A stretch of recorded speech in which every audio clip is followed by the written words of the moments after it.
જય શ્રી કૃષ્ણ મિત્રો। તો આજે હું આપ સૌને માટે લીલા વટાણામાંથી બનતા નવા ગોટાની રેસીપી લઈને આવી છું। આ ગોટા એકદમ ટેસ્ટી લાગે છે। અંદરથી આપણે ગ્રીન મસાલો બનાવીશું અને બહારનું પણ ગોટા માટેનું એકદમ ક્રિસ્પી રહે અને તેલ ભરાયા વગરનું એકદમ ડ્રાય રહે એ માટેની હું ટિપ્સ પણ આપીશ અને અંદરનો એકદમ ગ્રીન મસાલો આપણે તૈયાર કરીશું। આ ગ્રીન મસાલાવાળા ગોટા તમને લીલવાની કચોરીનો સ્વાદ પણ ભૂલવાડી દેશે। તો ચાલો એકદમ ટેસ્ટી આપણે લીલા વટાણાના ગોટા બનાવવાની શરૂઆત કરી દઈએ। તો એના માટે અહીંયા મેં 1 કપ લીલા વટાણા લઈ લીધા છે। અહીંયા મેં ફ્રેશ લીધા છે।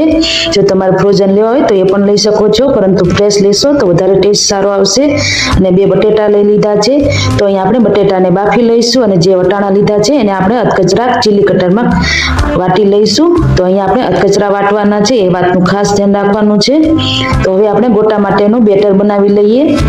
તો ગોટાનું બેટર બનાવવા માટે આપણે 1 કપ ચણાનો લોટ લઈ લઈશું। એકદમ ઝીણો ફાઈન ના આવે એ લેવાનો છે।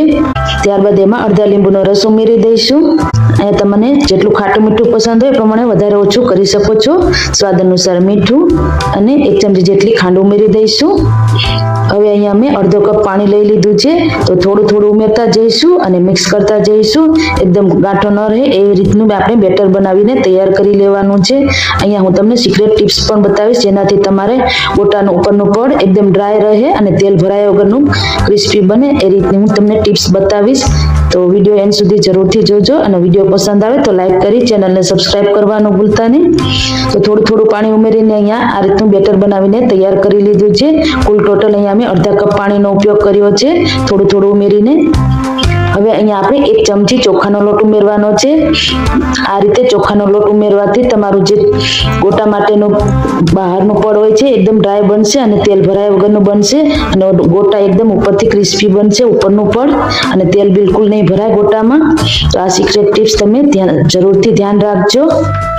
તો એકવાર મિક્સ કરી દઈશું અને આ રીતનું આપણે ગાઢું બેટર રાખવાનું છે, વધારે પડતું પાતળું નથી રાખવાનું, જેથી કરીને ગોટાની સરસ રીતે કોટ થઈ શકે।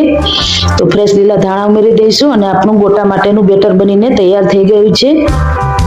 તો અહીંયા તમે જોઈ શકો છો કે આ રીતનું ગાઢું રાખ્યું છે।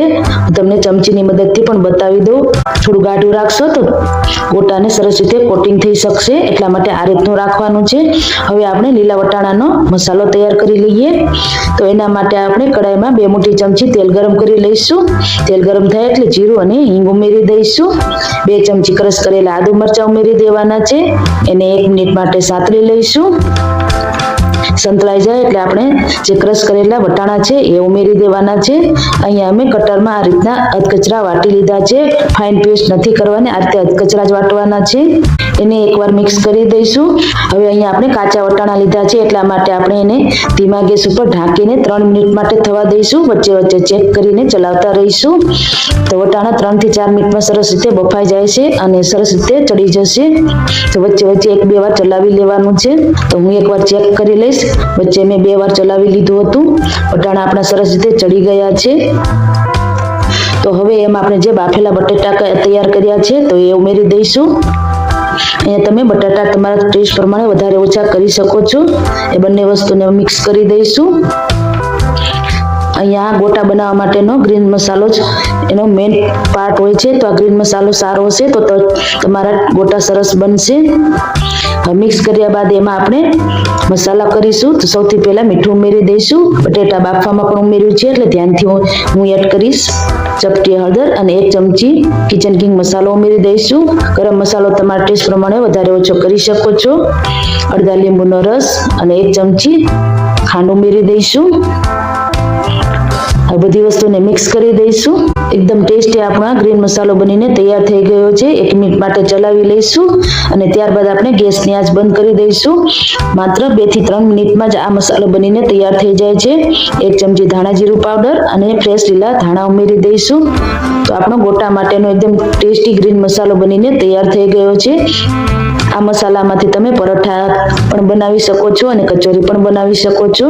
મસાલો ઠંડો થઈ જાય એટલે એમાંથી આપણે આ રીતના ગોટાનો શેપ આપી દઈશું અને બોલ બનાવી લેવાના છે। અહીંયા હું મીડિયમ સાઈઝના આ રીતે બધા બોલ બનાવીને તૈયાર કરી લઈશ। બોલ આપણા બનીને તૈયાર થઈ ગયા છે। તો હવે એને આપણે જે બેટર બનાવ્યું છે એમાં ડીપ કરી લઈશું। તમને જે રીતના નાના કે મોટા પસંદ હોય એ પ્રમાણે તમે બનાવી શકો છો। અહીંયા મીડિયમ મેં રાખ્યા છે। ગોટાને આપણે સરસ રીતે બેટરમાં ડીપ કરી લઈશું અને આ રીતે ચમચીની મદદથી કોટ કરી લઈશું. તેલ સાઈડમાં મેં ગરમ કરવા માટે મૂકી દીધું છે. તો તેલ ગરમ થઈ જાય એટલે ધીમા ગેસ ઉપર આપણે આ ગોટાને ફ્રાય કરવાના છે. તો એક એક કરતા ઉમેરીને આપણે ગોટા ઉમેરી દઈશું. હળવા હાથે ફેરવતા જઈને ઉપરથી થોડો ગોલ્ડન કલર આવી જાય ત્યાં સુધી આપણે આને તળી લઈશું. તમે જોઈ શકો છો કે આપણું ઉપરનું પડ એકદમ ડ્રાય બન્યું છે અને એકદમ ક્રિસ્પી બને છે, જરા પણ તેલ નથી રહેતું. આ રીતે તમે ચોખાનો લોટ ઉમેરશો તો આ રીતનું એકદમ ડ્રાય આપણું પડ બનશે અને ઉપરથી જરા પણ તેલ રહેતું નથી. તો હવે હું તમને એક તોડીને પણ બતાવી દઉં. તે અંદરથી આપણા ગોટા એકદમ લીલા મસાલાને લીધે એકદમ ટેસ્ટી લાગે છે. તો તમે આ લીલા વટાણાના ગોટા જરૂરથી ટ્રાય કરજો. તમે આને સોસ સાથે કે ચા જોડે પણ સર્વ કરી શકો છો. તો તમને અમારા લીલા વટાણાના ગોટાનો વિડીયો કેવો લાગ્યો એ કમેન્ટ બોક્સમાં જરૂરથી જણાવજો અને પસંદ આવ્યો હોય તો શેર કરવાનું ભૂલતા નહીં અને ચેનલને સબસ્ક્રાઇબ કરી લેજો, જેથી કરીને મારા નવા વિડીયોની જાણકારી તમને તરત મળી જાય. ફરી મળીશું આવા જ નવા વિડીયો સાથે. ત્યાં સુધી આવજો.